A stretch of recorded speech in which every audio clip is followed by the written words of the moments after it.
To begin, open WhatsApp on your phone.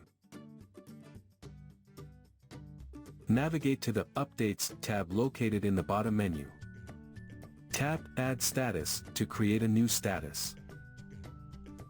You will then see a microphone icon with voice written underneath. Tap on it to proceed. You can change the background color by tapping the color palette icon in the top right corner.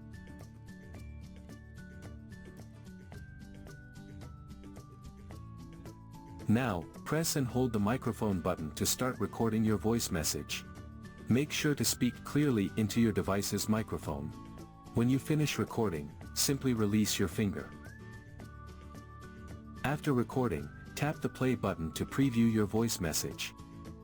If you think you made a mistake or want to record again, tap the trash icon to delete it and start over.